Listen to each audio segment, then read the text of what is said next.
Assalamu alaikum dear students. Today the topic of the day is the translation of Chinese New Year, that is the second unit of 10th English. Today I would translate first two paragraphs of Chinese New Year. In these paragraphs I will teach you the tenses, meanings and the grammars used in these two paragraphs. Let me start it. Chinese New Year, चीनी नया साल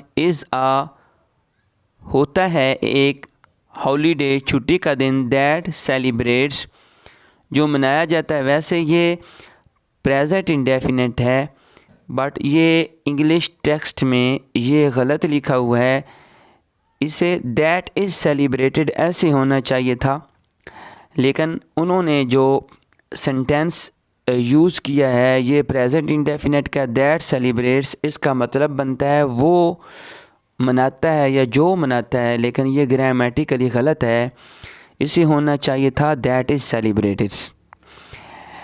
that celebrates the beginning, आगाज़ of काकी के आ new year, नया साल, according के मुताबिक, टू द चाइनीज़, चीनी, ल्यूनर कैलेंडर, ल्यूनर का मतलब होता है कमरी।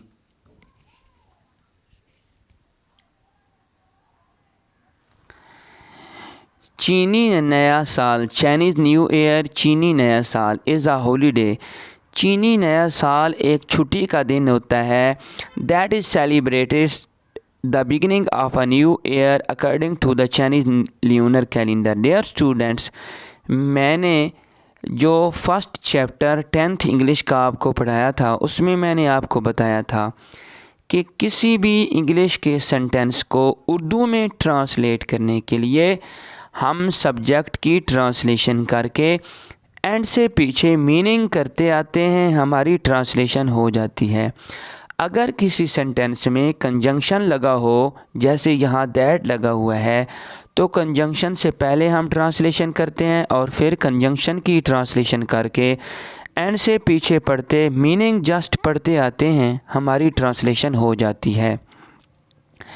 अब देखें, Chinese new year is a holiday, इसकी ट्रांसलेशन है चीनी नया साल छुट्टी का दिन होता है, दैट जो के एंड से, चीनी कमरी साल के मुताबिक, एक नए साल के आगाज़ पर मनाया जाता है। इट इज़ कंसीडर्ड, ये जब भी देखें is am are was were के बाद थर्ड फॉर्म आए तो सेंटेंस पैसिव बन जाता है, सब्जेक्ट गायब हो जाता है। इट इज़ कंसीडर्ड, ये ख्याल किया जाता है, टू बी, होना, वन ऑफ, में से एक, वन ऑफ में से एक, द मोस्ट, सबसे ज़्यादा, इम्पोर्टेंट, एम, हॉलीडेज़, छुट्टियाँ, फॉर, के लिए, चाइनीज़ फैमिलीज़, चीनी ख़ानदानों के लिए। ये अब इट की ट्रांसलेशन करके एंड से पीछे पढ़ेंगे। ये चीनी ख़ानदानों के लिए मोस्ट इम्पॉर्टेंट हॉलीडेज़, सबसे अहम छुट्टियों में से एक छुट्टी तसव्वुर की जाती है, ख्याल की जाती है, या इस हम यूँ भी कह सकते हैं इट, इसे चीनी ख़ानदानों के लिए सबसे आम छुट्टियों में से एक छुट्टी समझा जाता है। द हॉलीडे, छुट्टी, इज़ सेलिब्रेटेड, मनाई जाती है, विद बिग फैमिली, बड़े ख़ानदान, गैदरिंग्स, इकट्ठ, गिफ्ट गिविंग, तोहफे देकर, eating of the symbolic food, symbolic means अलामती, अलामती खाने खाकर, एंड और डिस्प्ले, नुमाइश, ऑफ द फेस्टिव, फेस्टिव का मतलब होता है खुशी, पुर मुसरत, डेकोरेशंस, आराइशें। अब देखें छुट्टी, हम जहाँ 3-4 चीज़ें लिखी हूँ, जैसे यहाँ लिखा हुआ है बिग फैमिली गैदरिंग, फिर कॉमा, गिफ्ट गिविंग, फिर comma, eating of the symbolic foods, फिर कॉमा और फिर एंड लगा हुआ है। जब 3-4 चीज़ें लिखी हूँ और एंड हो साथ, तो हम एंड से पीछे पढ़ें या पहले से हम आगे जाएं? जो एंड है इसकी हमने ट्रांसलेशन एंड पे करनी होती है। अब हम यूं भी इसकी ट्रांसलेशन कर सकते हैं कि छुट्टी एंड से देखें, छुट्टी पुरमसरत आरैशों की नुमाइश, अलामती खानों को खाकर, तोहफे देकर और बड़े ख़ानदान की के इकट्ठ के साथ मनाई जाती है। ऐसे भी ठीक है और ऐसे भी ठीक है।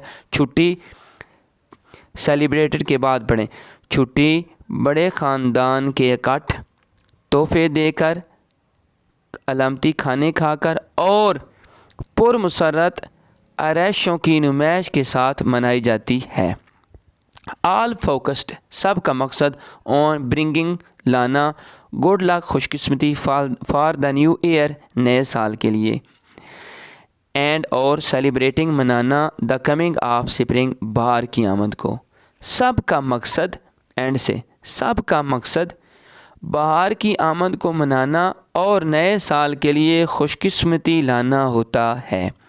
इन चाइना में द ल्यूनर कैलेंडर, शमसी कमरी कैलेंडर इज स्टिल, अभी तक यूज्ड, इस्तेमाल किया जाता है, टू डिटरमन, वजाहत करने के लिए, ट्रेडिशनल, रवायती, हॉलीडेज, छुट्टियाँ, लाइक, की तरह या जैसे, चाइनीज़, चीनी, न्यू ईयर, नया साल।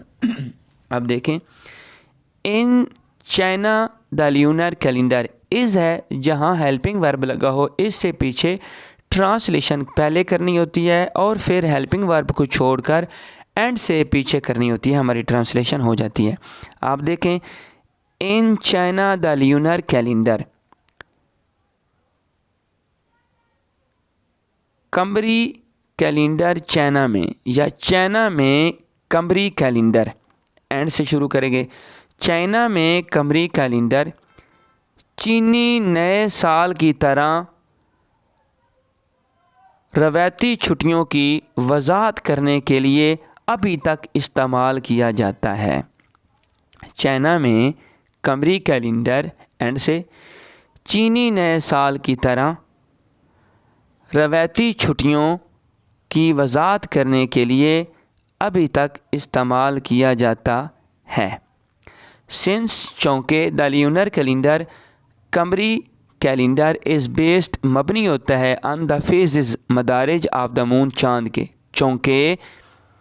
चौंके कमरी कैलेंडर चाँद के मदारिज पर मबनी होता है, विच जो के हैज़ रखता है आ शार्टर, कम साइकिल, चक्कर, दैन द सन, जो के सूरज से कम चक्कर रखता है।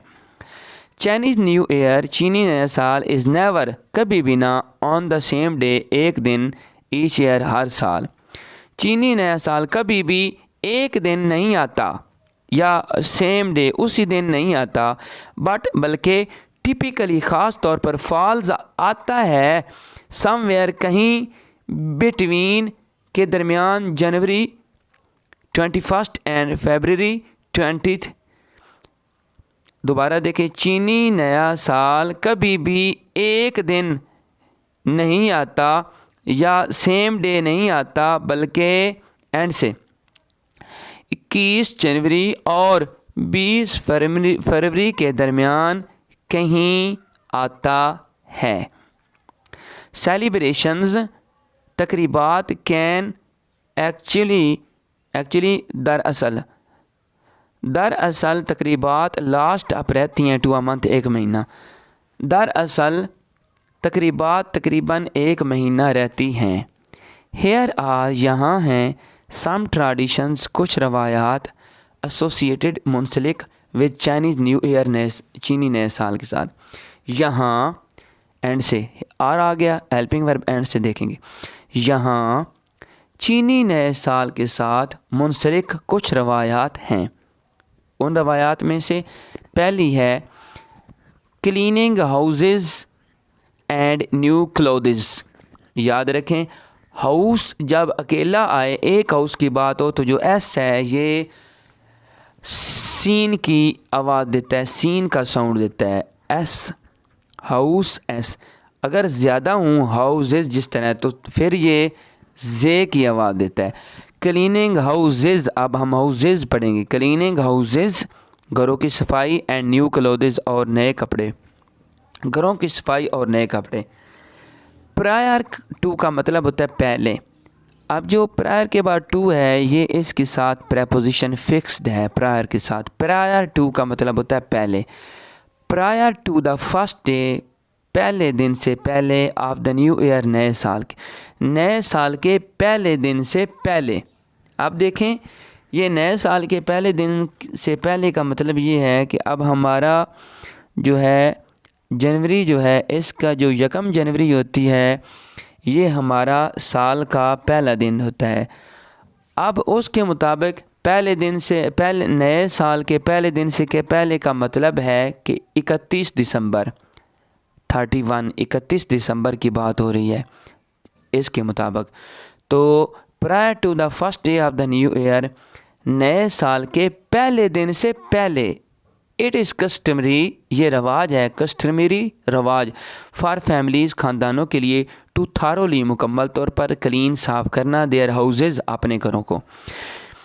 अब देखें, नए साल के पहले दिन से पहले, एंड से, अपने घरों की मुकम्मल तौर पर ख़ानदानों के लिए यानी ख़ानदानों के लिए सफाई करना रवाज है। दोबारा देखें, नए साल के पहले दिन से पहले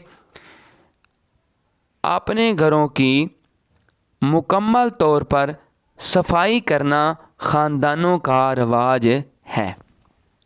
डूइंग दिस, ऐसा करना, इस सेड, कहा जाता है। टू क्लियर आउट, ख़त्म करना, एनी बैड लक, किसी भी बदकिस्मती को, फ्राम, से, द प्रीवियस ईयर, पहले साल से, and to make the house, और घर को तैयार करना, रेडी, मेक, रेडी का मतलब होता है तैयार करना, to make the house ready, घर को तैयार करना। टू एक्सेप्ट, याद रखें जब दो सी इकट्ठे आ जाएं तो पहला जो सी है ये काफ की आवाज़ देता है, दूसरा सी सीन की आवाज़ देता है। एक्सेप्ट, गुड लक, खुशकिस्मती को कबूल करना, फार, के लिए, द कमिंग ईयर, आने वाले साल के लिए। अब देखें, डूइंग दिस, ऐसा करना, इस साइड कहा जाता है। अब देखें, कहा जाता है कि,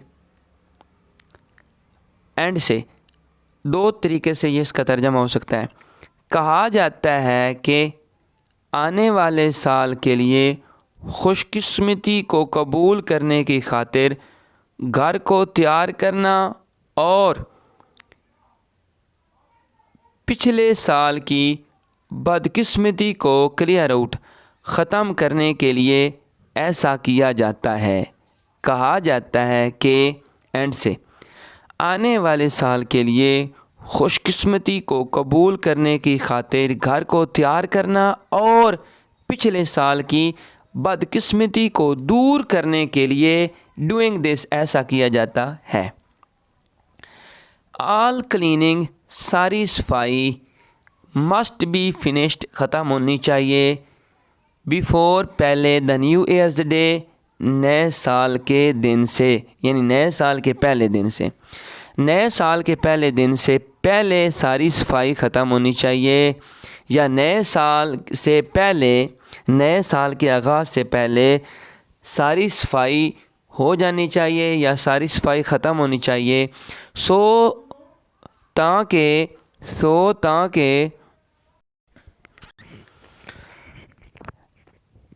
नए साल के आगाज़ से पहले सारी सफाई ख़त्म हो जानी चाहिए, ताकि देयर इज़ नो चांस, कोई इम्कान ना हो, ऑफ एक्सीडेंटली, हादसाती तौर पर, थ्रोइंग आउट, ख़त्म होने का, द गुड फॉर्चून, खुशकिस्मती का, ऑफ द न्यू ईयर, नए साल की, ताकि, एंड से, ताकि नए साल की खुशकिस्मती के ख़त्म होने का हादसाती तौर पर भी कोई इम्कान ना हो, चांस में ना इम्कान। वेयरिंग ब्लैक, सियाह रंग पहनना, इज़ नॉट अलाउड, इजाज़त नहीं होती, ड्यू टू, की वजह से, इट्स एसोसिएशन, इसका ताल्लुक़ विद डेथ, मौत के साथ। स्याह रंग का ताल्लुक़ मौत के साथ होने की वजह से इजाज़त नहीं होती। स्याह रंग का ताल्लुक़ मौत के साथ होने की वजह से पहनने की इजाज़त नहीं होती, या स्याह रंग पहनने की इजाज़त नहीं होती क्योंकि इसका ताल्लुक़ मौत के साथ है। ये भी ठीक है, या ये भी ठीक है कि स्याह रंग का ताल्लुक़ मौत के साथ होने की वजह से पहनने की इजाज़त नहीं होती। वेयरिंग रेड, सुर्ख लिबास पहनना इज़ इनकरेज्ड, हौसला अफजाई की जाती है। सुर्ख लिबास पहनने की हौसला अफजाई की जाती है। एज़, जैसा कि, द कलर इज़ एसोसिएटेड, रंग मुंसलिक है, रंग का ताल्लुक़ है, with warding off, R silent है, वार्डिंग ऑफ ख़त्म करना या भगाना, बैड स्पिरिट्स, बदरूहों को भगाने के साथ। सुर्ख रंग का ताल्लुक़ बदरूहों को भगाने के साथ होने की वजह से हौसला अफजाई की जाती है। सुर्ख रंग पहनने की हौसला अफजाई की जाती है क्योंकि इसका ताल्लुक़ बदरूहों को भगाने के साथ है। ऐसे भी ठीक है। डियर स्टूडेंट्स, आज के लिए बस इतना ही। इंशाल्लाह बहुत जल्द मिलते हैं नेक्स्ट वीडियो में, और हम अपने इस जो हमारा सेकंड यूनिट है इसकी हम सारी ट्रांसलेशन करेंगे, और फिर जो हमारे बाकी 8 चैप्टर्स हैं उनकी भी हम ट्रांसलेशन करेंगे। इंशाल्लाह 8 दिनों में ये हमारी ट्रांसलेशन ख़त्म हो जाएगी। मज़ीद वीडियोस के लिए, ग्रामर सीखने के लिए, इंग्लिश लैंग्वेज स्पीकिंग सीखने के लिए मेरे चैनल को मज़ीद सब्सक्राइब करें, लाइक करें। अल्लाह हाफ़िज़।